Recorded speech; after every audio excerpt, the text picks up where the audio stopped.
Good morning प्यारे विद्यार्थियों, online class में आपका स्वागत है। प्यारे विद्यार्थियों, आज हम बात करेंगे भारतीय लोकतंत्र के समक्ष चुनौतियों का तीसरा पार्ट, जिसमें आपके क्षेत्रवाद और सांप्रदायिकता। तो सबसे पहले हम बात करते हैं क्षेत्रवाद की कि क्षेत्रवाद क्या है। तो देखिए, हमारा देश विभिन्न भौगोलिक विविधता वाला देश है। इसके साथ साथ यहाँ पर आप देखोगे तो आपको विभिन्न प्रकार की भौगोलिक, सांस्कृतिक, भाषाई विभिन्नताएं देखने को मिलती है। यद्यपि विभिन्नताएं हमारे लिए कौतूहल का विषय है, तो कई बार अतिवादिता के कारण शासन के लिए व्यवस्था निर्माण में समस्या भी पैदा करती है। हमारे यहाँ पर जाति, धर्म, संप्रदाय, व्यक्ति विशेष की अग्रणी छवि आदि ने राज्य पुनर्गठन की प्रक्रिया को भी प्रभावित किया है। यानी राज्यों के निर्माण में सबसे ज्यादा समस्याएं पैदा की है। तो आर्थिक विकास का स्तर, नौकरशाही की राजनीतिक प्रतिबद्धता, क्षेत्रीय आकांक्षाएं, भौगोलिक स्वरूप के कारण राज्यों में क्षेत्रीय असंतुलन वो विद्यमान रहे। इन सभी को देखते हुए 1947 के पश्चात पुनः प्रदान हो गई थी और स्वतंत्रता प्राप्ति के पश्चात विभिन्न प्रांतों में इन मांगों ने क्षेत्रवाद की भावनाओं को सबसे ज्यादा वो प्रमुखता दी है। तो क्षेत्रवाद की भावनाओं को सबसे ज्यादा प्रमुखता देने वाली जो बातें हैं वह आपके तो राज्य पुनर्गठन की मांग करना कि भाई नए नए राज्यों का निर्माण किया जाए, जातिवाद के आधार पर, धर्म के आधार पर, भाषा के आधार पर या भौगोलिक विविधताओं के आधार पर। दूसरा, आपके नवीन राज्य का निर्माण करना, यानी पुराने जो बड़े बड़े राज्य हैं उन राज्यों का आकार छोटा करके नए राज्यों का निर्माण किया जाए। साथ साथ भारतीय संघ में ही अधिक स्वायत्तता की आकांक्षा, यानी भारतीय संघ में रहते हुए उन्हें ज्यादा से ज्यादा स्वतंत्रता को प्रदान की जाए। केंद्र से अधिकाधिक सहायता प्राप्त करना और आधिकारिक राजनीतिक सहभागिता का दावा करना। ठीक है, तो ये सभी बातें आती है कि भाई क्षेत्रवाद के क्या कारण है। तो हम बात करें कि देखो, स्थानीय निवासियों के द्वारा संघ या राज्यों की तुलना में किसी क्षेत्र विशेष या प्रांत से लगाव व उसकी प्रोन्नति के प्रयास करना ही क्षेत्रवाद की श्रेणी में आता है। यानी एक क्षेत्र विशेष के प्रति जो स्थानीय निवासी है, स्थानीय लोग हैं, उनके द्वारा संघ या राज्यों की तुलना में, यानी ना तो संघ को प्राथमिकता देना न राज्यों को प्राथमिकता देना, बल्कि किसी क्षेत्र विशेष या प्रांत या उसकी प्रोन्नति के प्रयास जो किए जाते हैं उसे हम क्षेत्रवाद की श्रेणी में देखते हैं। अब हम बात करते हैं कि क्षेत्रवाद के क्या कारण हो सकते हैं। तो देखो, सबसे पहला जो कारण दिया हुआ है वो है आपके प्रकृति प्रदत्त विभिन्नता, यानी भौगोलिक विभिन्नताओं का भी कारण हो सकता है। संसाधनों का असमान वितरण भी हो सकता है। केंद्रीय निवेश की भिन्नता भी दिखाई देती है। ऐतिहासिक और राजनीतिक कारण भी है। सांस्कृतिक विविधताएं और भाषाई विविधता, ये सभी ऐसे कारण हैं जो हमारी क्षेत्रवाद का कारण है वो बनते हैं कि आज केवल एक क्षेत्र विशेष को ज्यादा महत्व स्थानीय लोगों के द्वारा क्यों दिया जा रहा है। तो ये कुछ ऐसे प्रमुख कारण हैं जिनके माध्यम से क्षेत्रीय विभिन्नता देखने को मिलती है कि प्रकृति प्रदत्त भिन्नता, यानी भौगोलिक, सामाजिक, आर्थिक, राजनीतिक कारणों से एक क्षेत्र विशेष की जो बनावट है वो अपने आप में एक मायना रखती है। प्रकृति प्रदत्त जो संसाधन है उनका असमान वितरण है। प्रकृति प्रदत्त जो भी संसाधन है उन सबका आप राजस्थान में देखो, गुजरात, पंजाब, हरियाणा, इन सब में देखो तो आपको विभिन्न प्रकार की विभिन्नता देखने को मिलेगी। इसके साथ साथ केंद्रीय निवेश की भिन्नता, यानी कि केंद्र सरकार के माध्यम से जो भी निवेश किया जाता है, जो धन खर्च किया जाता है, उसमें भी आपको असमान वितरण देखने को मिलेगा। ऐतिहासिक व राजनीतिक कारण भी हो सकते हैं, ठीक है ना। तो कुछ इतिहास परक और कुछ राजनीतिक ऐसे कारण हैं जिनके माध्यम से क्षेत्रवाद की समस्याएं बदलती हुई है। और इसके साथ साथ सांस्कृतिक विविधताएं, हमारे यहाँ पर रहन सहन, खान पान, आचार विचार, विभिन्न प्रकार की भौगोलिक और राजनीतिक जो विभिन्नता है वो भी क्षेत्रवाद का एक प्रमुख कारण वो बनता है। नेक्स्ट आपकी भाषाई विविधता, तो आप देखोगे कि हमारे यहाँ पर विभिन्न प्रकार की भाषाएं बोली जाती है। हर प्रांत में आप देखोगे तो अलग अलग प्रकार की भाषाएं जो क्षेत्रवाद का एक प्रमुख कारण बनती है। ये सभी कारण हैं जिनके माध्यम से आज क्षेत्रवाद ज्यादा से ज्यादा बलवती होती जा रही है। तो इन क्षेत्रवाद से कई दुष्परिणाम राष्ट्र को झेलने पड़े हैं। तो ये जो दुष्परिणाम है वो कौन कौन से हैं, हम बात करते हैं कि क्षेत्रवाद से कौन कौन से दुष्परिणाम देखने को मिलते हैं। तो क्षेत्रवाद से क्या क्या दुष्परिणाम निकल, जैसे आपने जातिवाद के बारे में पढ़ा, संप्रदाय के बारे में पढ़ा, तो ये तीसरी समस्या है, ये चुनौती है लोकतंत्र के सामने क्षेत्रवाद की। तो क्षेत्रवाद के दुष्परिणाम क्या क्या निकलते हैं देखिए। क्षेत्रवाद के दुष्परिणाम,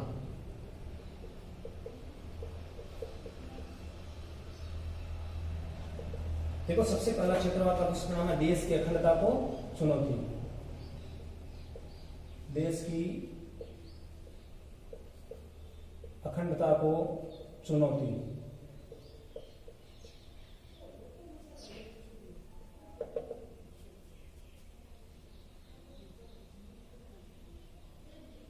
पहला और सबसे हानिकारक दुष्परिणाम है देश की अखंडता को चुनौती। इसमें एक क्षेत्रीय आकांक्षाओं के बलवती होने की प्रक्रिया ने राष्ट्र की एकता व अखंडता को गौण कर दिया है। यानी क्षेत्रीय जो आकांक्षाएं हैं, क्षेत्र की महत्वाकांक्षाएं ज्यादा प्रभावी होने के कारण राष्ट्र की जो एकता और अखंडता है उसको सबसे बिल्कुल गौण कर दिया गया है। यहाँ तक कि इसके उग्र स्वरूप में तो कई बार पृथकवाद की भावना भी पनपने लगी। यानी क्षेत्रवाद को ज्यादा से ज्यादा महत्व देने के कारण कई बार तो उग्रवाद की भावना भी पनपने लगी और जो राष्ट्रीय असीमता को चुनौती है वो दे डालता है और क्षेत्र विशेष या संघ सरकार व उसकी नीतियों से भरोसा ही उठ जाता है। तो इससे देश की एकता और अखंडता को चुनौती दे दी जाती है। दूसरा आपके नए राज्यों की मांग। नए राज्यों की मांग समय समय पर स्थानीय लोगों के द्वारा जातिवाद के आधार पर, भाषा के आधार पर, क्षेत्रवाद के आधार पर विभिन्न प्रकार से नए राज्यों की मांग की जाती है। तीसरा आपके क्षेत्रीय राजनीति, क्षेत्रीय राजनीति एवं राजनीतिक दलों का प्राबल्य।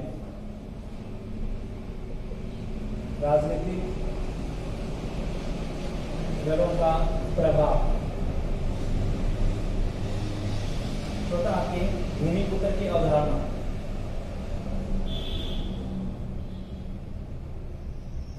भूमिपुत्र की अवधारणा। पांचवा आपके संघीय नेताओं का उदय। संघीय नेताओं का उदय।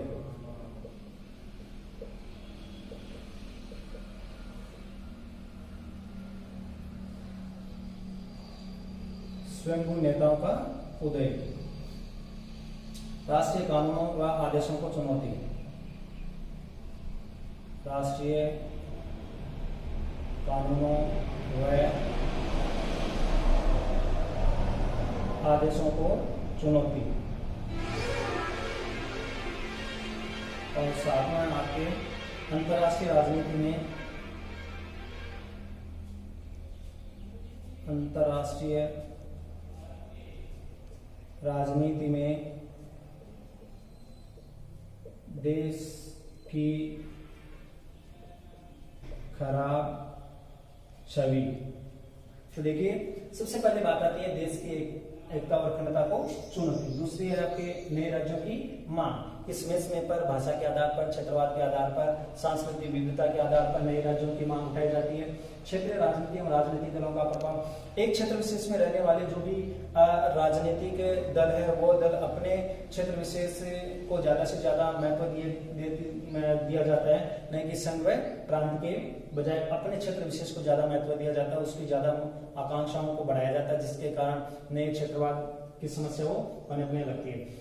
भूमिपुत्र की अवधारणा का अर्थ है कि उस क्षेत्र विशेष के जो लीडरशिप है, नेतागण हैं या जो नेतृत्व करने वाले हैं, उनका उदय होना और उनके उदय में एक क्षेत्र विशेष की समस्या को लेकर राष्ट्र हितों को गौण वो समझा जाता है। स्वयं नेताओं का उदय, क्षेत्र विशेष के नेताओं को राष्ट्रीय स्तर पर उदय होना अपने आप में महत्वाकांक्षाओं का उदय होता है और उसी के कारण ये लोग उस क्षेत्र विशेष को सबसे ज्यादा महत्व देते हैं, न कि राष्ट्रीय हितों को। राष्ट्रीय कानूनों और आदेशों को चुनौती देना, अपने हितों की पूर्ति के लिए क्षेत्र विशेष के या स्थानीय विशेष के लोग राष्ट्रीय कानून और आदेशों को भी चुनौती वो दे देते हैं, अर्थात इनकी अवज्ञा वो करने लग जाते हैं। इसके साथ साथ अंतर्राष्ट्रीय राजनीति में देश की खराब छवि। देखो क्षेत्रवाद के कारण कहें, चाहे जातिवाद के कारण कहें या संप्रदाय के कारण कहें, अंतर्राष्ट्रीय राजनीति में इससे देश की स्थिति है वो खराब होती है, देश की छवि खराब हो जाती है और इसी कारण क्षेत्रवाद के ऐसे दुष्परिणाम निकलते हैं जो अंतर्राष्ट्रीय स्तर पर देश की छवि को खराब करने लग जाते हैं। तो वास्तव में देखा जाए तो ये क्षेत्रवाद के दुष्परिणाम है जिसके माध्यम से देश को इसका दंश वो भुगतना पड़ता है। अब हम बात करते हैं क्षेत्रवाद की समस्या का समाधान है वो कैसे किया जाए, क्योंकि वो कौन से कारण जिनके कारण से हम क्षेत्रवाद की जो समस्या है उस समस्या का समाधान वो कर सकते हैं, किस प्रकार से क्षेत्रवाद को समाप्त करके और देश की एकता और अखंडता को बनाए वो रख सकते हैं।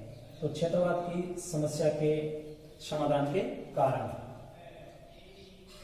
क्षेत्रवाद की समस्या के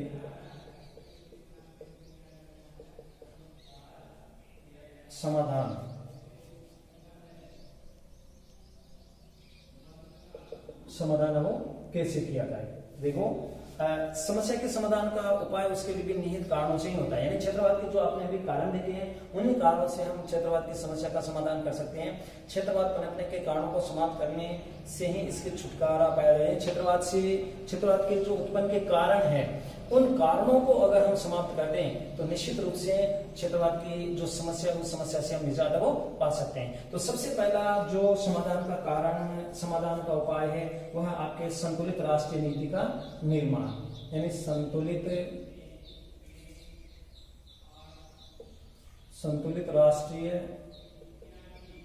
नीति का निर्माण।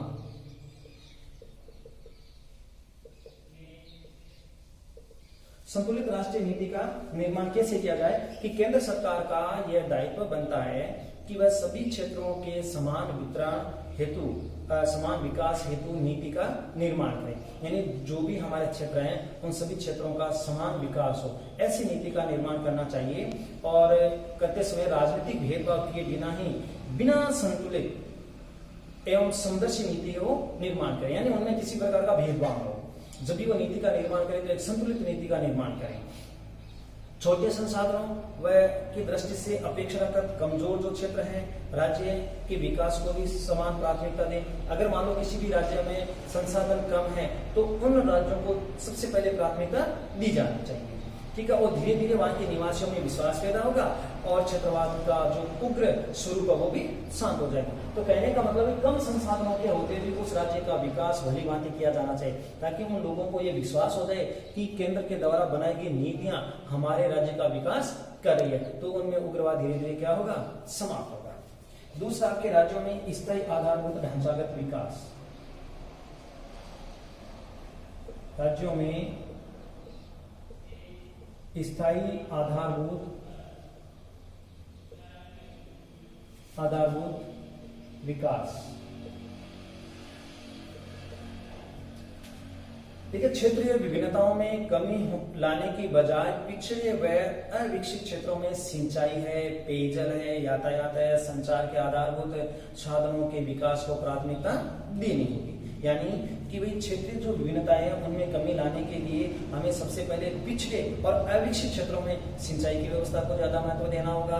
इसके साथ साथ बिजली की है, यातायात की समस्या, संचार की सुविधाओं को और जो आधारभूत संसाधन हैं उनके विकास को हमें सबसे ज्यादा प्राथमिकता वो देनी होगी, जिससे दूरगामी सकारात्मक परिणाम सामने आएंगे और क्षेत्रवाद की समस्या से निजात वो पा सकते हैं। तीसरा, आपके विकास के विशेष कार्यक्रम। विकास के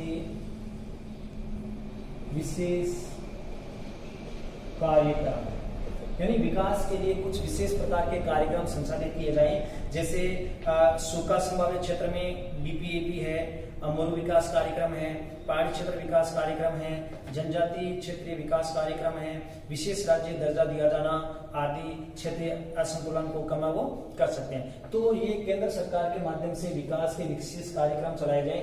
इन विशेष कार्यक्रमों के माध्यम से क्षेत्र विशेष का विकास किया जा सकता है और वहां की जनता में जो असंतोष की भावना, उग्र भावना, उसको समाप्त वो किया जा सकता है। नेक्स्ट, आपको प्रशासनिक दृष्टि से छोटे राज्यों का गठन, प्रशासनिक दृष्टि से छोटे राज्यों का गठन। इसमें क्या, छोटे छोटे राज्यों से प्रांतीय सरकारों द्वारा स्थानीय क्षेत्र विकास कार्यक्रम सफलतापूर्वक संचालित किए जा सकते हैं और केंद्रीय करों में वितरण में हिस्सेदारी बढ़ती है। यानी बड़े बड़े राज्यों को प्रशासनिक दृष्टि से छोटे छोटे प्रांतों में विभक्त कर दिया जाए और इससे क्या है कि जो प्रांतीय सरकारें हैं और स्थानीय जो क्षेत्र विकास कार्यक्रम को सफलतापूर्वक संचालित किया जा सकता है और केंद्रीय करों के जो वितरण की समस्या है उसमें भी सफलतापूर्वक समाधान वो किया जा सकता है।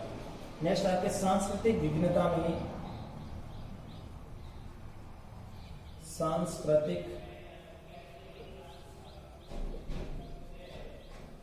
विभिन्नता में एकीकरण की ताकत।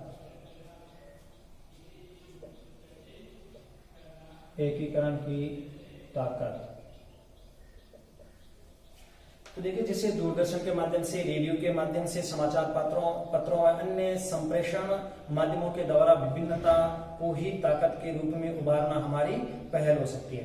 यानी रेडियो, दूरदर्शन, समाचार माध्यम या संप्रेषण के माध्यमों के द्वारा हमारी जो विभिन्नता है उस विभिन्नता की ताकत को हम एकता के रूप में संप्रेषित कर सकते हैं और संस्कृतियों की पहचान और प्रतिष्ठा देना, उन्हें एक दूसरे के साथ सहचर्य भाव से जोड़ना एकीकरण का माध्यम है वो हो सकती है। हमारी विभिन्न जो संस्कृतियां हैं उन संस्कृतियों को हम एकीकरण के माध्यम से एक दूसरे के साथ सहचर्य के माध्यम से हम जोड़ सकते हैं, जो हमारे एक एकीकरण के माध्यम हो सकती है। नेक्स्ट आपकी भाषा विविधता का सम्मान करना। भाषाई विभिन्नता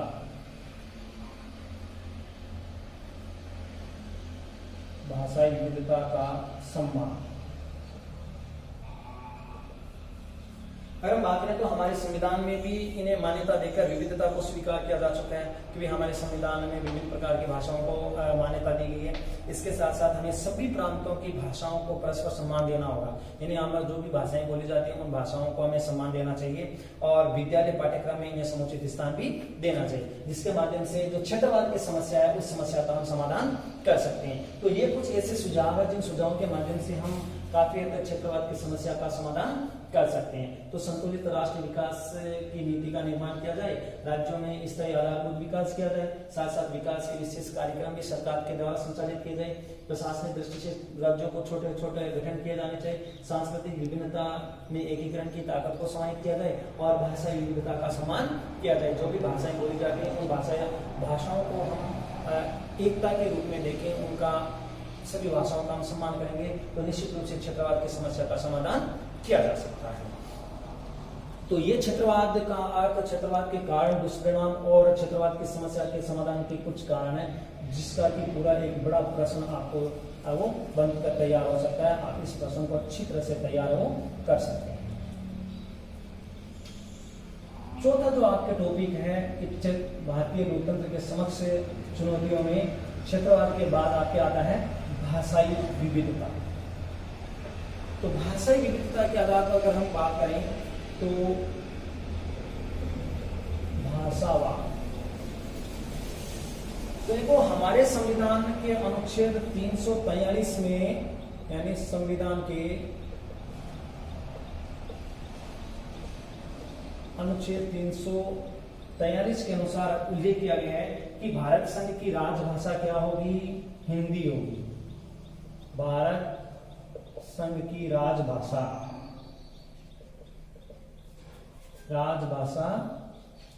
हिंदी होगी और हिंदी के आधिकारिक प्रयोग व क्षेत्रीय भाषाओं की स्थिति में सुझाव देने हेतु राष्ट्रपति ने एक भाषा आयोग के गठन का प्रावधान भी किया था।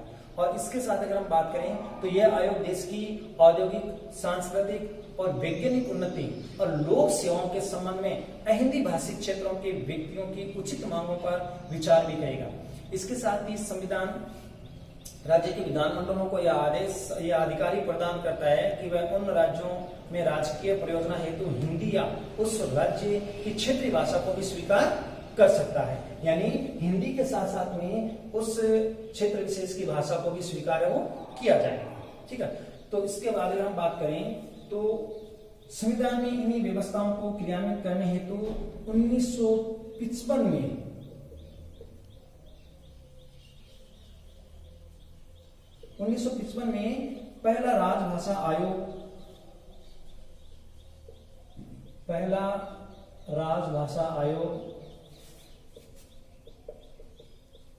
आयोग प्रोफेसर बीजी खरे की अध्यक्षता में गठित किया गया।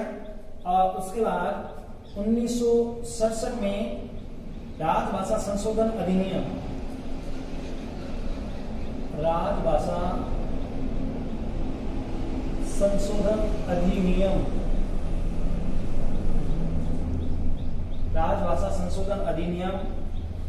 द्वारा त्रिभाषा लागू करने का सुझाव, त्रिभाषा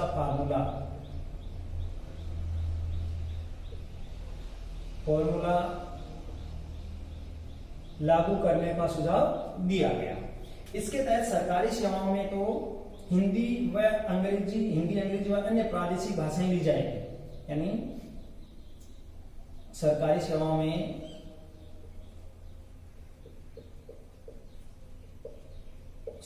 सेवाओं में हिंदी, अंग्रेजी व प्रादेशिक भाषा का अर्थ है कि उस क्षेत्र विशेष की जो भाषा है उस भाषा को भी सरकारी सेवाओं में प्रतियोगिता परीक्षाओं के दौरान ली जा सकती है। प्रादेशिक भाषा दी जाएगी और हिंदी का निरंतर विकास इसी प्रक्रिया का हिस्सा भी होगा। तो ये 1967 में राजभाषा संशोधन अधिनियम लागू किया गया और इसमें त्रिभाषा फॉर्मूला लागू किया गया और इसके तहत सरकारी सेवाओं में जो प्रतियोगिता परीक्षाएं होती हैं उन प्रतियोगिता परीक्षाओं में हिंदी, अंग्रेजी और प्रादेशिक भाषा को स्थान दिया गया और हिंदी के विकास में निरंतर इस प्रकार के विकास के कार्य वो किए गए। इसके साथ साथ अगर हम बात करें तो हिंदी साम्राज्यवाद के असुरक्षा के भाव समाप्त कर हिंदी भाषी क्षेत्रों में विश्वास स्थापित करना देश की प्राथमिकता हो, जिसमें त्रिभाषा फार्मूला वैवाहिक रूप से धारण कर सकता है। ये 1967 में जो राजभाषा संशोधन अधिनियम लाया गया था, इसके तहत जो त्रिभाषा फार्मूला लागू किया गया, इस फार्मूला को निश्चित रूप से लागू किया जाना अनिवार्य था। पारिवारिक और क्षेत्रीय भाषाएं कभी भी राष्ट्रीय भाषा का दर्जा नहीं दे सकती। यानी कहने का अर्थ है कि जो पारिवारिक की भाषा है या जो क्षेत्रीय जो भाषाएं हैं उनको कभी भी राष्ट्रीय भाषा का दर्जा नहीं ले सकती और न ही इन्हें देश की राजभाषा से कोई चुनौती महसूस होनी चाहिए। भाषाई विविधता तो समाज का एक लक्षण भर है जो शारीरिक विभिन्नताओं के समान ही जुबानी विभिन्नताएं भी पनप सकती है। और इसके साथ भाषाई आधार पर कुछ आंदोलन भी देखने को मिलते हैं जिसमें आम नागरिकों को यह समझना चाहिए और समझना आवश्यक है कि शासन का भी यही दायित्व बनता है कि वह संसाधनों, रोजगार के अवसरों का समान वितरण बिना किसी भाषाई भेदभाव के करना चाहिए और सर्वत्र कानून का शासन होना चाहिए, न कि भाषाई बहुसंख्यक की स्वेच्छाचारिता का शासन हो। तो निश्चित रूप से ये भाषा की जो समस्या है तो भाषावाद को भी लेकर के हमारे यहाँ पर कई राज्यों का निर्माण किया गया था, कई राज्यों का पुनर्गठन किया गया। तो भाषा की समस्या के समाधान के लिए क्या क्या उपाय सुझाए जा सकते हैं, जैसे भी हमने क्षेत्रवाद के बारे में पढ़ा कि क्षेत्रवाद के क्या कारण थे, क्या परिणाम थे, क्या इसका दुष्परिणाम निकल सकते हैं और किस तरह से क्षेत्रवाद की समस्या को सुलझाया जा सकता है। तो इसके समाधान के लिए किस प्रकार के सुझाव दिए जा सकते हैं। तो भाषावाद की समस्या के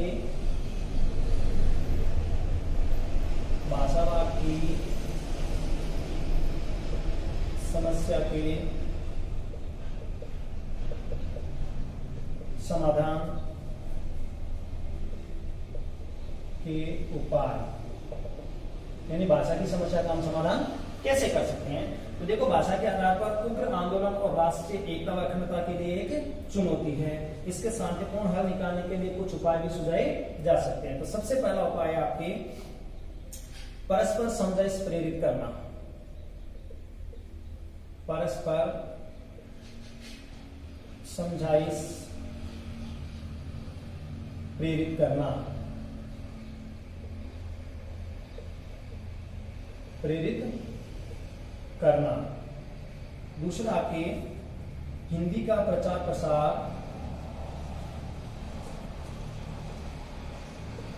हिंदी का प्रचार प्रसार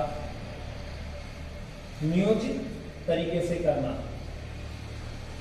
सुनियोजित तरीके से करना। तीसरा आपके भाषाई आदान प्रदान हेतु,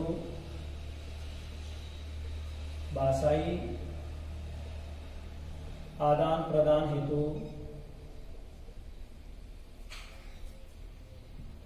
सांस्कृतिक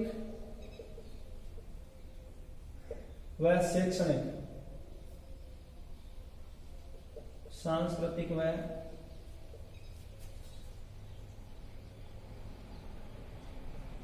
शैक्षणिक गतिविधियां, सांस्कृतिक और शैक्षणिक गतिविधियां, पर्यटन को बढ़ावा देना, पर्यटन को बढ़ावा देना। इसके साथ साथ त्रिभाषा फार्मूला लागू करना, त्रिभाषा फॉर्मूला लागू करना। प्रादेशिक भाषा भी हिंदी के प्रसार के लिए सहायक हो सकती है, प्रादेशिक भाषा भी हिंदी के लिए सहायक हो सकती है, सहायक हो सकती है। इसके साथ साथ राजनीतिक संकीर्णता समाप्त करना, राजनीतिक संकीर्णता समाप्त करना।